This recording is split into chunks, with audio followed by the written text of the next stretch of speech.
harus ada satu orang yang kemudian mengambil resiko sebagai seorang pemimpin. Lah ini sampahnya siapa? Cari kepala desa mana yang mau ngurusi pembalut istrinya jenengan.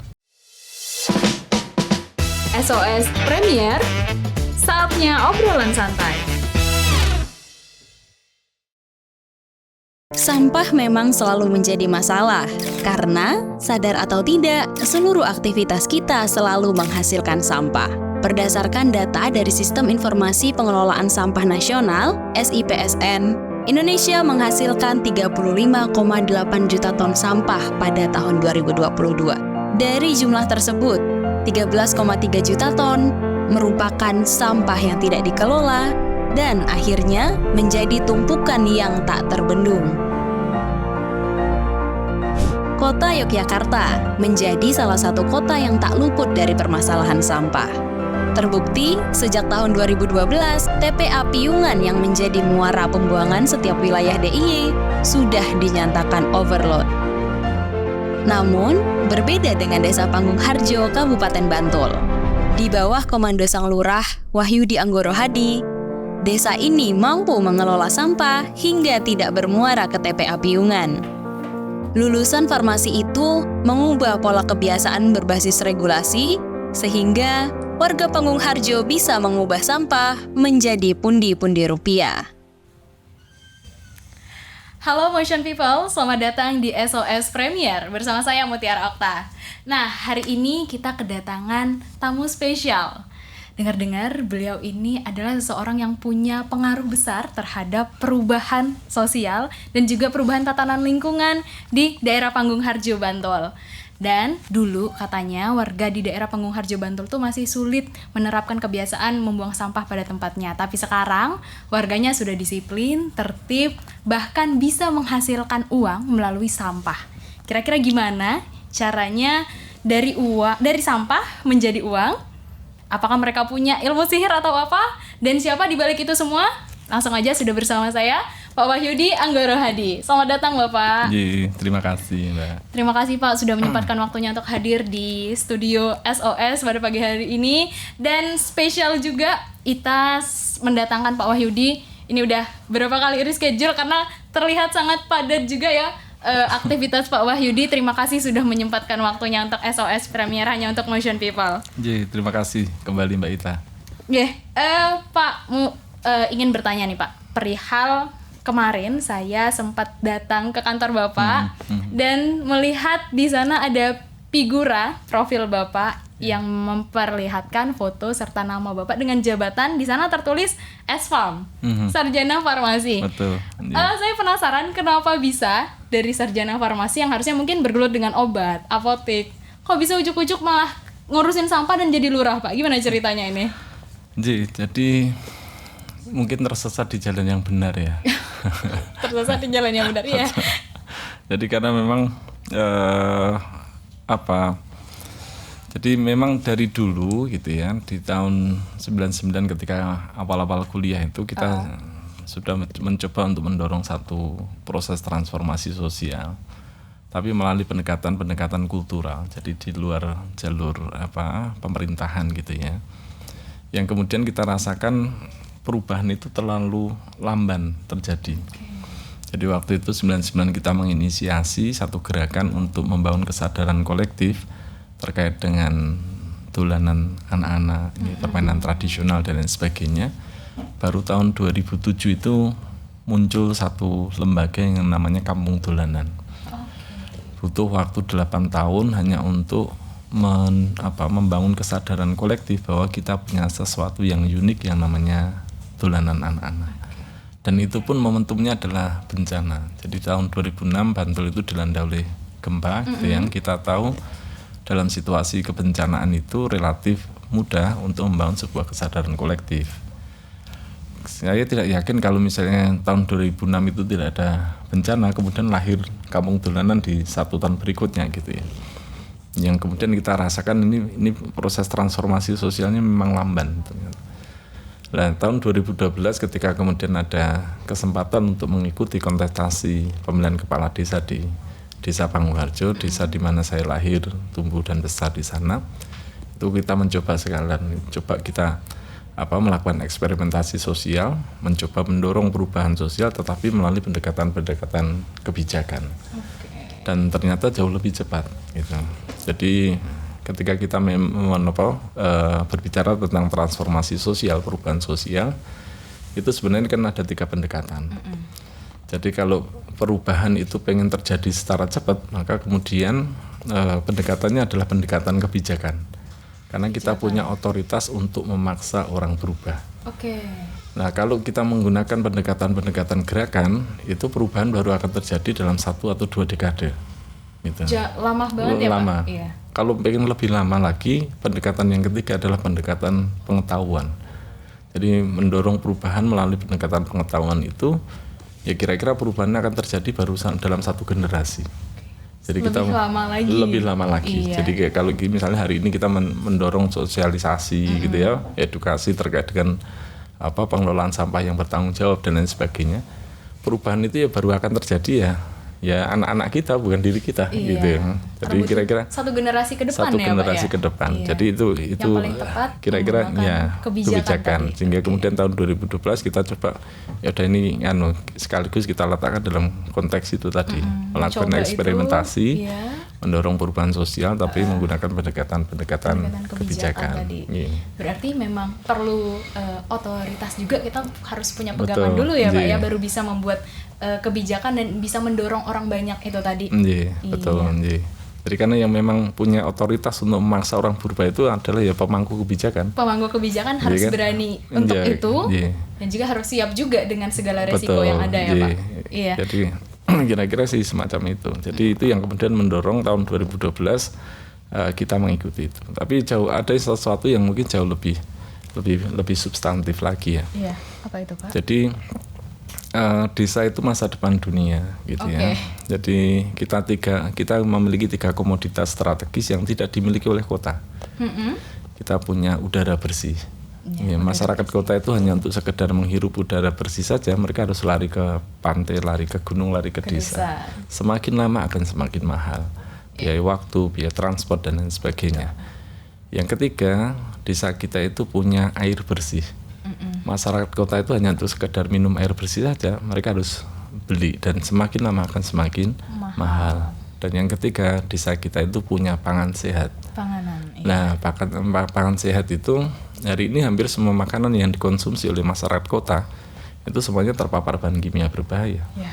Nah, ketiga komoditas itu yang kemudian hari ini menjadi motif negara-negara itu berperang.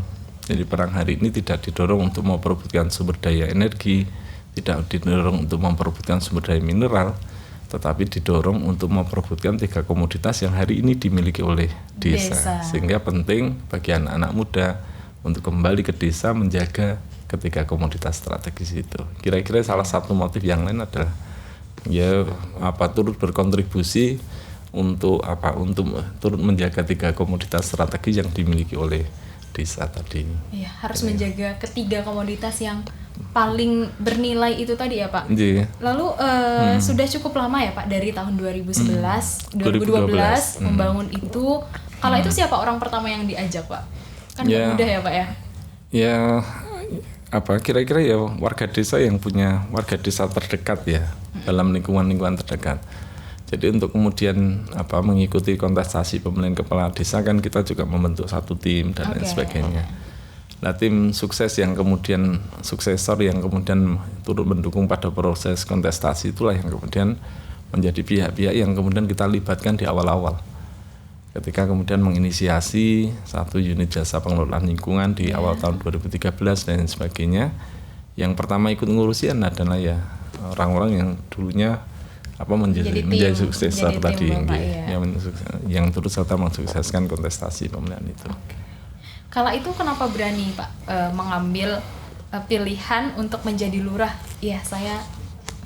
Jadi lurah ini. Jadi karena memang ya harus ada satu orang yang kemudian mengambil resiko sebagai seorang pemimpin.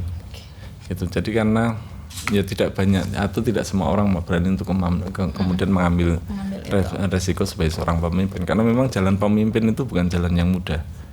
Memimpin itu menderita, kata Kasman Singodimedjo kepada Haji Agus Salim, karena memang ya proses politiknya harus baik, dalam perjalanannya dia harus melengkapi dengan berbagai macam kompetensi, punya 5 kapasitas dasar dan lain sebagainya, termasuk kemudian dia harus membingkainya dengan keteladanan. Itu baru lahirlah kepemimpinan. Sehingga sekali lagi jalan pemimpin itu bukan jalan yang mudah. Memimpin itu menderita gitu ya. Jadi seburuk apapun, sehingga kemudian seburuk apapun kepemimpinan itu wajib dihormati, karena pada kenyataannya tidak banyak yang kemudian berhasil untuk atau berani, tidak hanya berhasil, tidak berani mengambil resiko. Itu. Kita punya 250 jiwa, 250 juta jiwa ya. Hari ini yang di Indonesia. Iya. Ya 250 juta lebih lah. Berarti siapa yang berani? Ya hanya 3 orang yang kemudian berani maju sebagai seorang calon pemimpin. Hanya 3 calon saja. Iya, dari 250 juta jiwa. Hanya 3 orang yang berani untuk maju dulu, mengambil resiko itu. Berarti memang pada kala itu juga Bapak sudah tahu dengan resikonya dan siap juga untuk penderitaan dalam tanda kutip itu tadi. Ya itu menjadi ya bagaimana kemudian, karena kita secara sadar secara sadar mengambil sebuah tindakan gitu ya, untuk kemudian ya mengikuti kontestasi pemilihan kepala desa yang resikonya adalah terpilih gitu ya. Salah satu resikonya adalah terpilih menjadi seorang kepala desa. Nah, harus siap dengan segala konsekuensi yang kemudian mengikuti atas pilihan itu. Gitu. Tapi Bapak memang sebelum memutuskan untuk menjadi calon kontestasi kala itu memang sudah berniat untuk menyebarluaskan kebiasaan pengolahan sampah ini. Jadi pengelolaan sampah dalam konteks Panggung-Harjo itu sebenarnya kita letakkan dalam tiga hal gitu ya. Jadi dia itu menjadi salah satu cara untuk membangun relasi baru antara pemerintah desa dengan warga desa. Okay. Jadi kita pengen mendorong satu tata kelola pemerintahan desa yang baik. Yang kemudian salah satu strateginya adalah kita pengen mendorong yang namanya reformasi birokrasi. Ketika kita ngomong reformasi birokrasi, maka yang paling substantif itu adalah merubah pola hubungan antara pemerintah desa dengan warga desa, agar relasinya itu tidak hanya relasi administratif. Mbak Ita orang mana? Saya orang desa. Iya. Orang desa. Berapa tahun sekali ke kantor desa? Jarang-jarang, setahun mungkin nggak sekali ya Pak. Berapa kali sudah? Paling baru 2-3 kali. 3-4 kali kalau nggak salah. Itu pun urusan administratif. Karena memang relasi yang terbangun hari ini antara pemerintah desa dengan warga desa itu hanya relasi administratif. Seolah-olah tidak ada alasan lain bagi warga desa ataupun pemerintah desa untuk saling berkomunikasi di luar urusan-urusan itu. Sehingga upaya untuk membangun pola hubungan baru tadi itu kita lakukan dengan cara memperluas dimensi pelayanan publik. Memperbaiki pelayanan publik, memperluas. Jadi pelayanan publik itu tidak hanya sama dengan administrasi publik, tetapi juga pelayanan barang dan jasa publik. Nah, barang dan jasa publik yang punya kesempatan untuk membangun relasi dan keseluruhan warga desa itu adalah salah satunya adalah sampah. Karena setiap orang itu adalah penghasil sampah.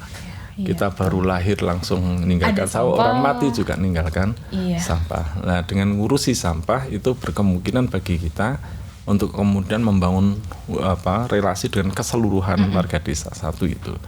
Yang kedua, dari perspektif sosial, sampah itu menjadi salah satu persoalan yang dihadapi oleh warga desa karena kebetulan Panggung-Harjo itu berbatasan langsung dengan ibu kota provinsi, sehingga kemudian persoalan-persoalan yang dihadapi oleh warga desa Panggung-Harjo ya sedikit banyak adalah persoalan-persoalan yang dihadapi oleh warga kota, salah satunya urusan sampah. Artinya ketika kita ngurusi sampah, kita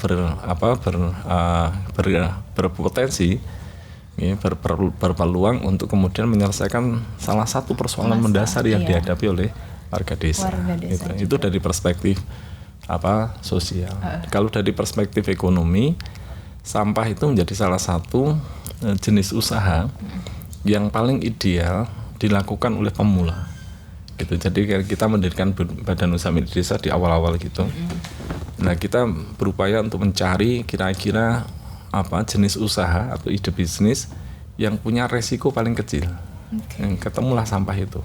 Kenapa sampah? Karena ide itu relatif tidak butuh modal yang banyak. Karena akan selalu dihasilkan. Satu itu, pemulung itu tidak butuh apa-apa. Kan? Tidak butuh modal apapun kan. Dia tidak butuh keahlian khusus. Nggak butuh keahlian. Tidak butuh modal besar, tidak butuh keahlian khusus, tidak butuh teknologi yang tinggi. Iya. Sehingga ini kira-kira cocok bagi pelaku usaha yang baru memulai. Iya. Sehingga karena resikonya kecil. Itu yang kemudian mendasarkan kenapa kok milihnya sampah. Artinya dia memenuhi 3 perspektif. Perspektif politik menjadi bagian dari cara pemerintah desa untuk membangun hubungan baru dengan warga desa. Perspektif sosialnya adalah menyelesaikan persoalan warga desa. Sampah dan juga ekonomi. Perspektif ekonomi dia itu menjadi salah satu unit usaha atau ide bisnis yang cocok bagi pemula. Ya, jadi ini ideal. Yang paling menarik itu di sisi ekonominya ya Pak sebenarnya. Lalu saya ingin flashback sebenarnya. Gimana ceritanya Pak? Kalau itu mungkin nggak mudah ya Pak ya. Maksudnya mengajak orang banyak untuk taat kita mengolah sampah, kita kelola ini seperti ini. Lalu gimana respon warga waktu pertama kali mencetuskan ide itu Pak? Jadi tempat yang hari ini kita gunakan dulunya itu adalah tempat pembuangan sampah liar. Oke. Gitu. Jadi menjadi tempat pembuangan bagi warga sekitar maupun bagi para pelintas. Karena kebetulan berada di pinggir jalan gitu ya. Nah, akhir tahun 2012 itu kita bongkar, kita evakuasi, melibatkan alat berat dan lain sebagainya. Selang 3 bulan penuh lagi. Oke. Nah, terus saya jengkel kan, ya udah gitu. Kalau gitu tempat ini sekalian dijadikan sebagai tempat pengelolaan sampah. Warga sekitar itu enggak terima gitu ya. Ada ya Pak yang enggak terima, tentu. Ya tentulah gitu kan. Karena itu menjadi bagian dari dinamika atas perubahan itu. Nah, Pak enggak mau tempat ini dijadikan tempat pengelolaan sampah. Dan padahal existingnya adalah tempat pembuangan sampah liar. Terus kemudian saya tanya, kalau ini sampahnya siapa? Ya punya sampah masyarakat sekitar Pak, termasuk sampahmu ya. Iya Pak gitu kan. Ya udah sekarang cari kepala desa mana yang mau ngurusi popok sekali pakainya anaknya jenengan. Cari kepala desa mana yang mau ngurusi pembalut istrinya jenengan. Saya itu merendahkan ngasor ke awak saasor-asor ya gitu kan. Merendahkan diri serendah-rendahnya sampai kemudian pempesnya anakmu saja saya urusin kayak gitu. Akhirnya masyarakat sekitar ya udah kalau gitu Pak. Akhirnya waktu itu ya perlahan-lahan menerima. Itu yang kemudian momentum itu yang kemudian kita gunakan, ya udah kalau itu segera kita bergerak cepat agar untuk kemudian membangun itu. Memanfaatkan tempat itu sebagai tempat pengelolaan sampah. Gitu.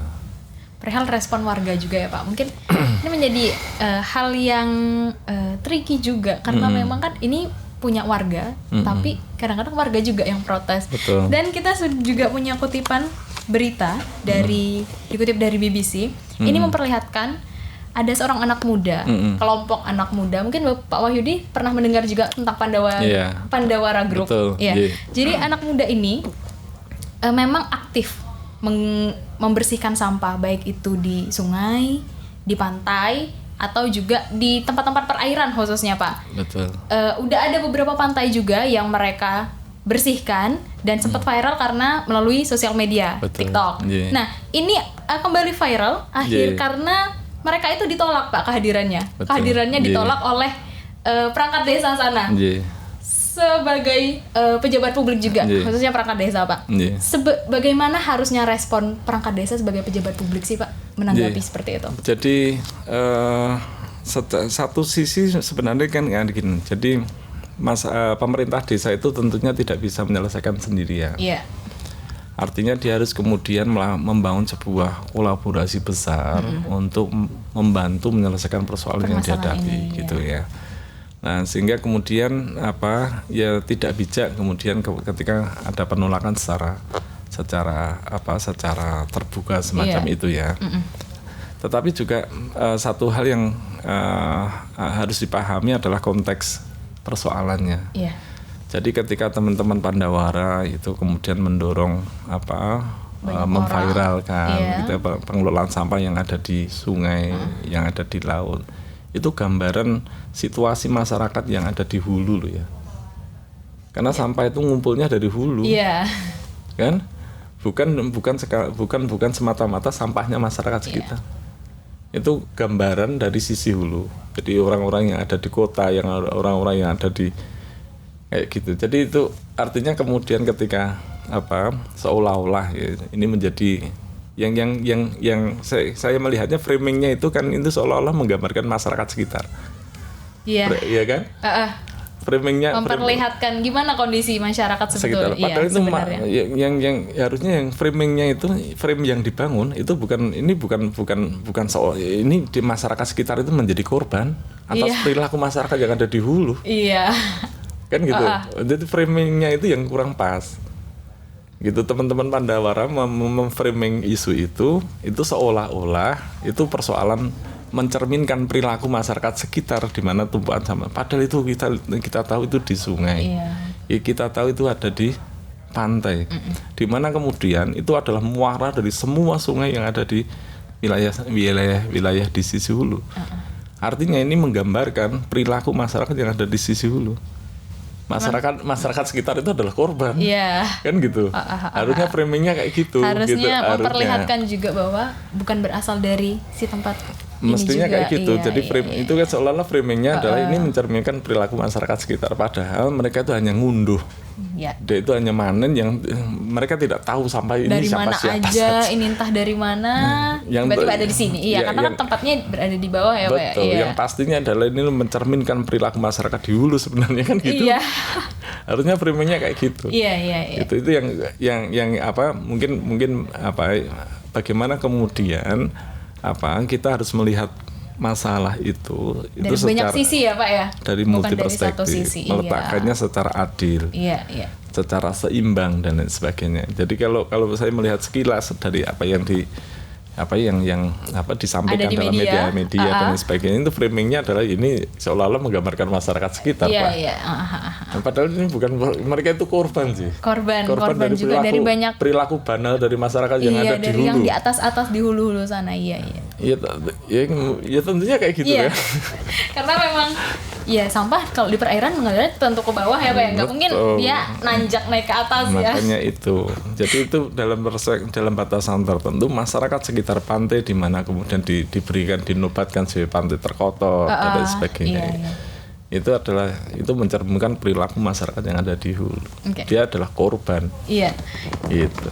Saya pengen kembali ke Panggung Harjo Bantul Pak, tentang TPS 3R-nya, tempat pengolahan sampah reduce, recycle. Itu kalau itu dibangun tahun berapa sih Pak? Jadi ya tahun 2013 itu yang kemudian berkembang kayak gitu ya. Tapi memang pertama langsung di sana. Iya, dari awal. Dari awal memang sudah di situ. Awalnya itu kan ya kita memanfaatkan fasilitas yang ada di fasilitas pengelolaan sampah yang mangkrak yang ada di pasar. Yang kemudian memanfaatkan itu sambil kemudian berproses gitu ya. Jadi berproses di tempat yang hari ini yang hari kita ini digunakan. Tentu nggak selengkap sekarang ya Pak fasilitasnya ya. Alat-alat pengolahannya. Itu sudah ada sejak kapan Pak? Maksudnya ada conveyor, kemudian juga ada alat untuk press sampah itu yang kemarin kita lihat. Banyak alat juga ya Pak ya, dan butuh tenaga yang cukup banyak juga. Jadi hari ini ada sekitar ada 60-an lah ya. 60-an. Jadi kalau kita baca berdasarkan rantai nilainya, sampai pengelolaan sampah itu bisa kita bagi dalam 3 wilayah. Wilayah hulu itu sumber timbulan sampah, rumah tangga, permukiman, kawasan komersil. Terus kemudian di tengah itu adalah pengumpulan sampah, yang di hilir itu adalah pemanfaatan sampah. Pemanfaatan. Nah, persoalan utama kita itu sebenarnya ada di hulu dan di hilir. Di hulu itu timbulan sampah kita itu tumbuh secara eksponensial. Jadi hari ini 1, besok tidak 2 tapi langsung 3. Terus kemudian lusanya tidak 4 tapi langsung 5 terus kayak gitu eksponensial. Itu karena populasi kita tambah. Jadi semakin pertambahan penduduk itu mau tidak mau sampahnya pasti akan nambah. Semakin bertambah pula. Yang kedua, pola konsumsi kita itu berlebih.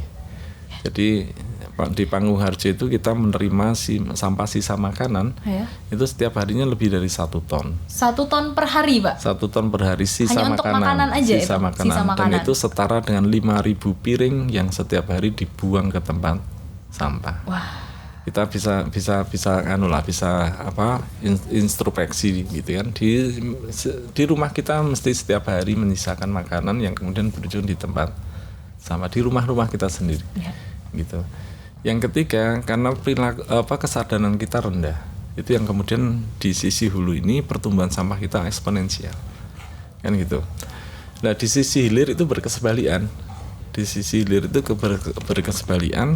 dia pertumbuhannya minus karena minim pemanfaatan. Oke. Sehingga kemudian ketika kita ingin menyelesaikan persoalan sampah, maka ya harus ada satu upaya serius untuk mendorong perubahan perilaku di sisi hulu, sekaligus upaya untuk meningkatkan pemanfaatan dengan input teknologi. Iya. Nah, yang sedang dilakukan oleh Panggung Harjo gitu ya, mulai tahun 2022 itu berangkat dari pemahaman atas itu. Itu yang kemudian ya kita mendorong perubahan perilaku di sisi hulu sekaligus mendorong meningkatkan pemanfaatan di sisi hilir, sehingga kemudian hadir teknologi alat bantu dan lain sebagainya itu lebih kepada upaya-upaya kita untuk meningkatkan pemanfaatan sampah gitu. Oke. Nah, Motion People kita masuk kita karena mudah membuka pertanyaan ya, sempat membuka pertanyaan melalui Q&A Instagram Pak. Jadi ada pertanyaan yang masuk ini dari @Zakiyakhyar. Pertanyaannya mengenai bantuan Pak, karena kan bicara soal fasilitas. Ini pertanyaannya ternyata masih relate. Sejauh ini untuk bantuan dari pemerintah sudah ada apa aja bentuk bantuan yang didapat oleh Panggung Harjo itu sendiri? Jadi Pak? di tahun 2014 kita itu memperoleh fasilitasi TPS 3R dari Kementerian PUPR gitu ya. Yang kemudian ada beberapa fasilitasi lainnya berupa alat angkut, terus kemudian alat-alat bantu untuk cacah pilah, untuk mesin pencacah sampah organik dan lain sebagainya. Itu ya kita peroleh tidak dalam satu waktu gitu ya, tapi juga bertahap kadang-kadang tahun 2022 ini tahun 2023 ya. Tahun 2023 ini kita dapat fasilitasi dari dana keistimewaan dari pemerintah daerah istimewa Yogyakarta. Berupa apa Pak? Jadi fasilitas hanggar yang baru itu, terus kemudian juga ada beberapa alat tambahan gitu ya. Alat tambahan, terus kemudian juga baik untuk yang pengolahan organiknya maupun untuk yang sampah-sampah plastik anorganik. Untuk kemudian untuk meningkatkan pemanfaatan tadi. Memanfaatkan ulang tadi. Ya. Iya. Oke, kalau untuk fasilitas-fasilitas tentu mungkin akan terus berkembang ya Pak secara bertahap. Mungkin kalau bantuan dari pemerintah itu apakah rutin tiap tahun atau sewaktu-waktu atau gimana Pak? Jadi ada yang sifatnya program. Artinya program itu ya kita tidak kemudian mengajukan diri dan lain sebagainya. Tetapi ada juga yang berangkat dari usulan gitu ya. Kita mengusulkan bahwa butuh ini. Betul. Dan biasanya juga kalau dalam sistem penganggaran pemerintah itu tidak bisa kemudian mengusulkan langsung difasilitasi. Biasanya N+2 itu kita mengusulkan tahun ini ya paling tahun 2022 tahun kemudian berdapat kayak gitu. Itu sabar menunggu, harus menunggu ya Pak, karena nggak cuma Panggung Harjo mungkin yang butuh, tapi itu yang kedua model penganggarannya memang semacam itu.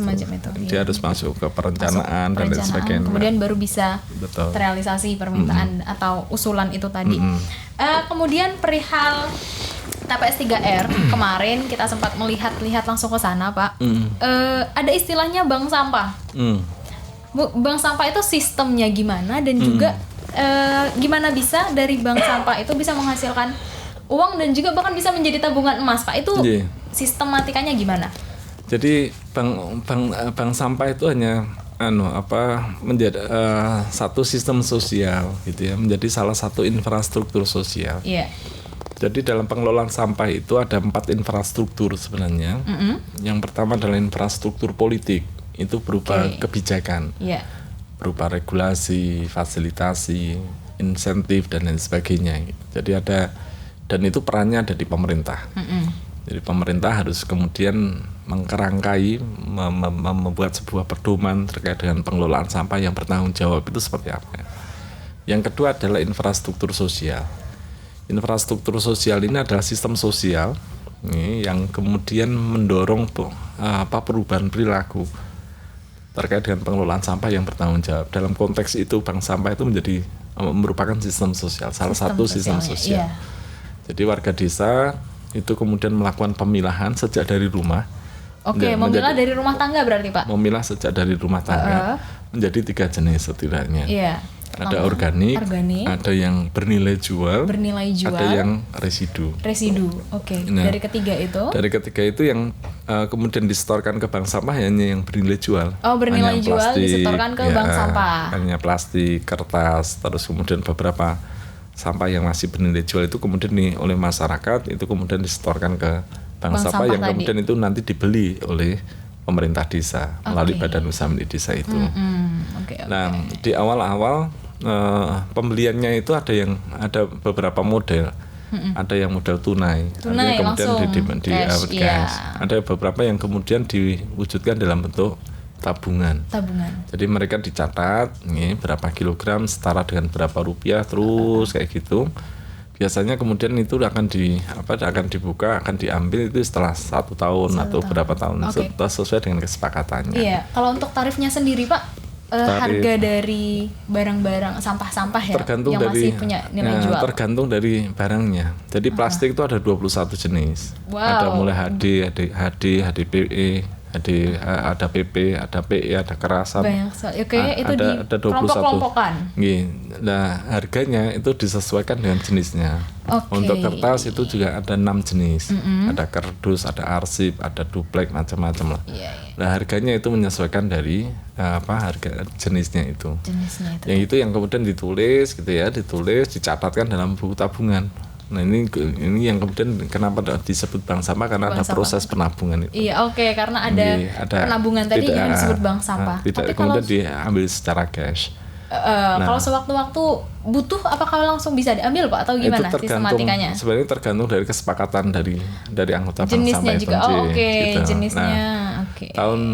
Tahun 2019 itu terus kemudian kita bekerja sama dengan PT Pegadaian. Untuk kemudian mencatatkannya itu tidak dalam bentuk rupiah gitu. Jadi tadi sudah dicatatkan dalam bentuk berapa miligram emas. Jadi setelah nabung misalnya 50.000 gitu ya, 50.000 itu disetarakan dengan berapa miligram emas. Itu yang kemudian disebut sebagai tabungan emasnya itu di sana. Berarti masyarakat mengumpulkan sampah, sampah yang masih bernilai sampah jual, yang punya nilai jual, terus kemudian di bank sampah, kemudian disetorkan ke bank sampah, dari BUMDes, terus kemudian langsung dibeli dan juga di BUMDesnya juga pengelolaan untuk tabungannya itu ya Pak.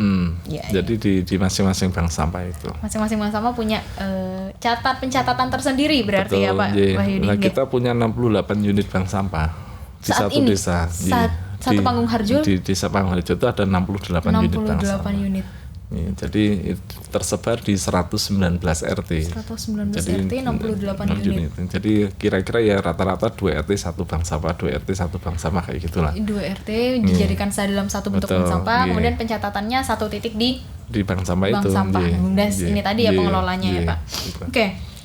Tentang pengolahan sampah juga yang kemarin sempat kembali viral ya Pak di Jogja, aksi banyak sekali tagar Jogja Darurat Sampah yang kemudian pada akhirnya TPA Piungan ditutup dan pada kala itu ada informasi yang menyebutkan bahwa kota dan kabupaten di DIY itu diminta untuk mengelola sendiri sampah-sampah yang dihasilkan.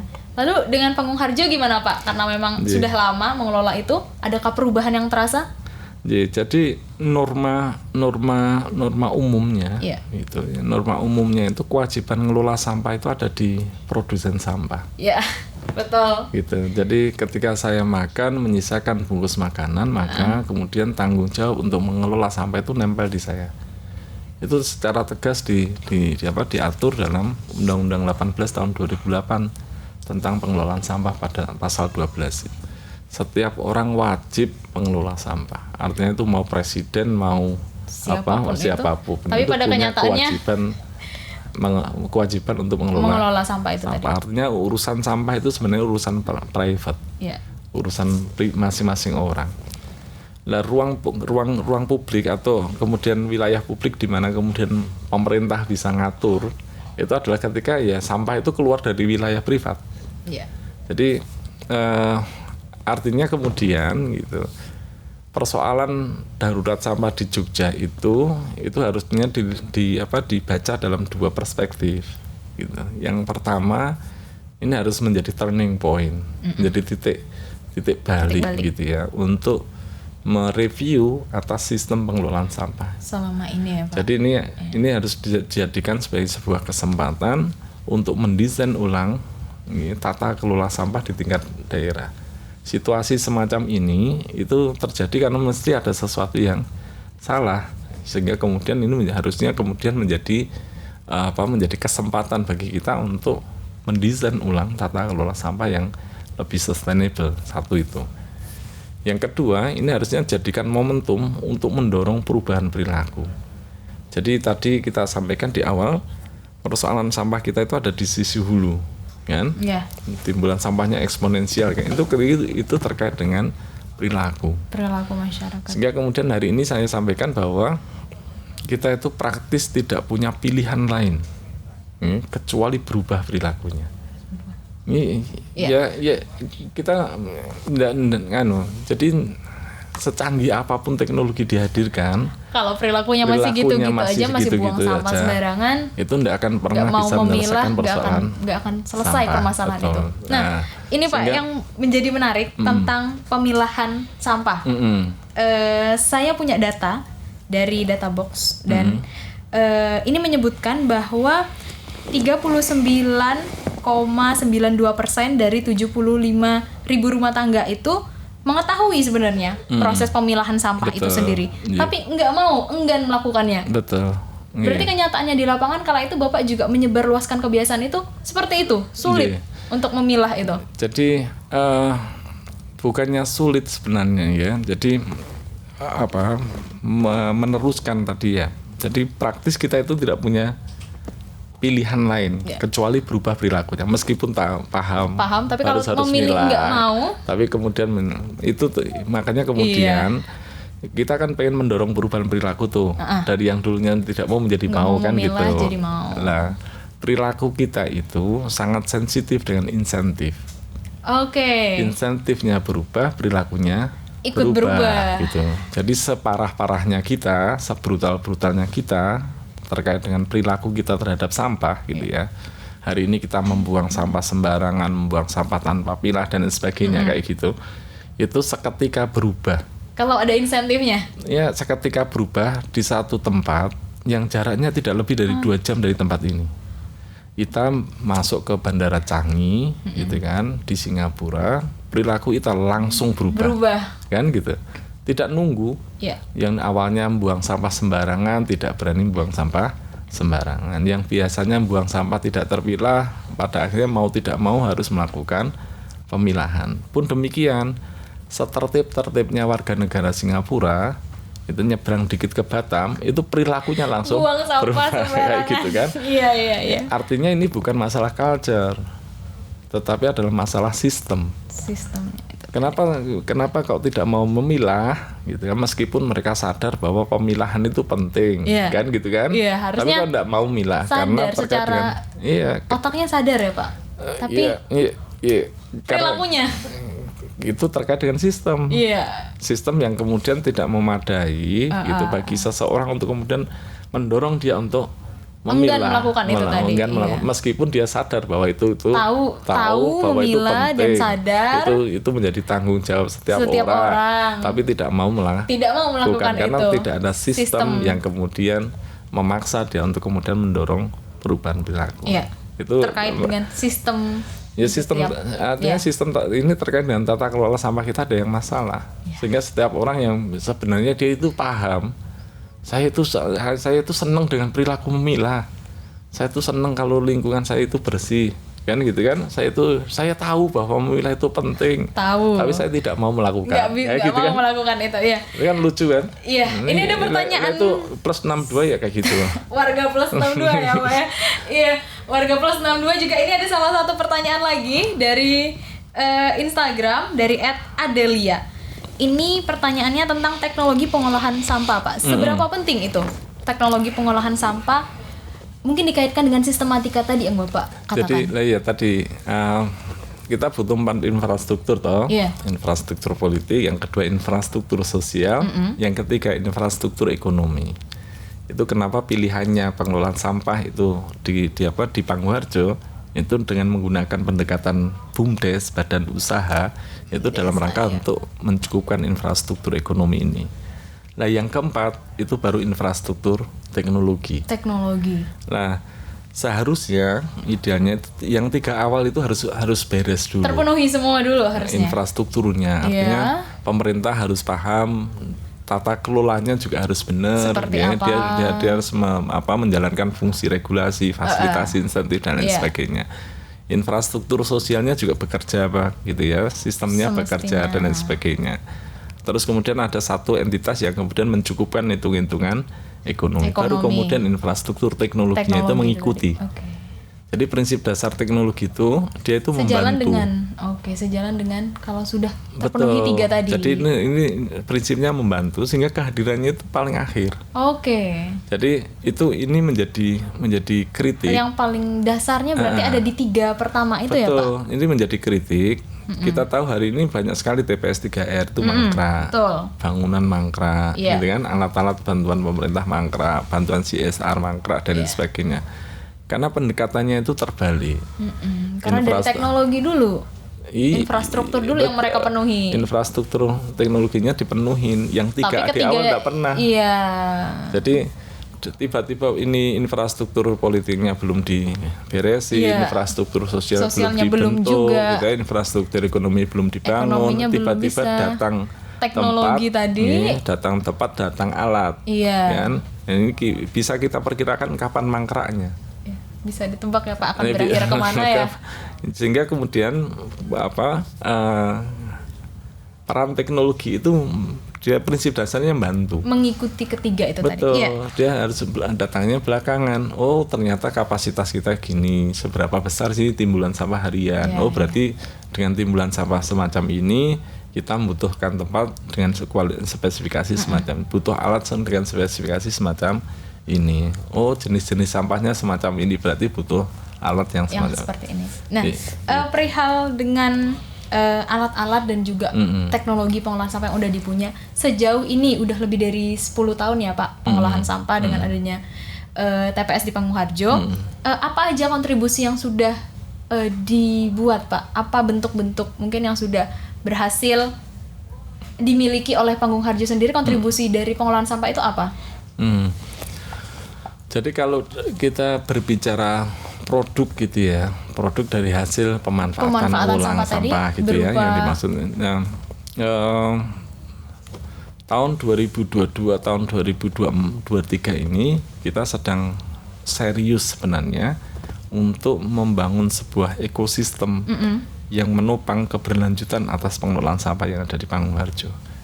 Misalnya terkait dengan pengelolaan organik gitu ya, kita hari ini membangun biodigesting kapasitas sangat besar, sekitar 50 meter kubik per hari.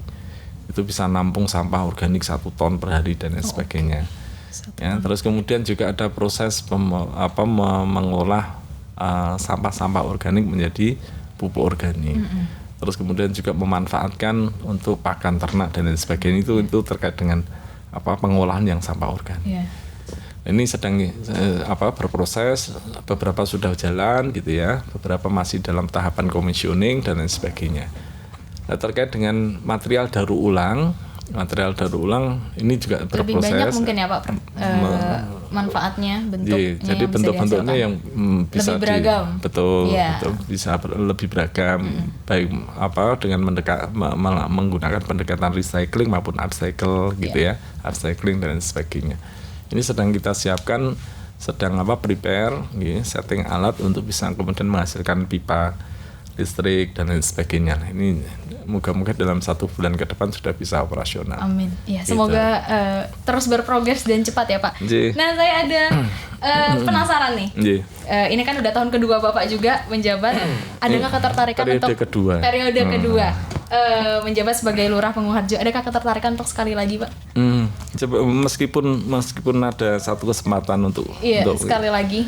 Tapi kelihatannya sudah cukup lah. Sudah ya. cukup, Iya, okay. Jadi saya merasa 12 tahun itu sudah sangat lama. Panjang. Satu, yang kedua kalau kelamaan itu tidak sehat gitu ya. Saatnya memberikan ke yang baru lagi. Betul, ya Pak? jadi tidak sehat bagi saya juga tidak sehat bagi masyarakatnya. Juga, saya sudah merasa dominan hari ini gitu ya.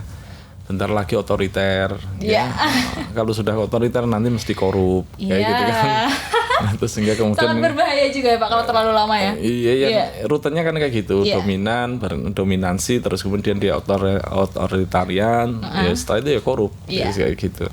Jadi apalagi, mau menjauhi itu, menghindari itu. Iya, apalagi nanti mesti ngikutin apa keluarga itu, anak tuh, kayak gitu. Turun-temurun jadinya ya. Oke. Terima kasih Pak Wahyudi perbincangan pada pagi hari ini di SOS Premier. Terima kasih juga Bapak sudah menyempatkan waktunya. Banyak sekali aktivitas-aktivitas Bapak yang mohon maaf ini mungkin harus beberapa kali ganti jadwal. Sukses terus juga dan semoga lancar kegiatannya. Terima kasih juga untuk Motion People sudah setia bersama SOS. Jangan lupa saksikan juga berbagai program di Motion Radio, hanya di Motion Corp. Saya Mutiara Okta pamit undur diri. Jangan lupa saksikan SOS Sport pada hari Selasa 7 November 2023 dan juga SOS seputar obrolan santai pada Kamis 9 November 2023. See you Motion People. SOS Premier, saatnya obrolan santai.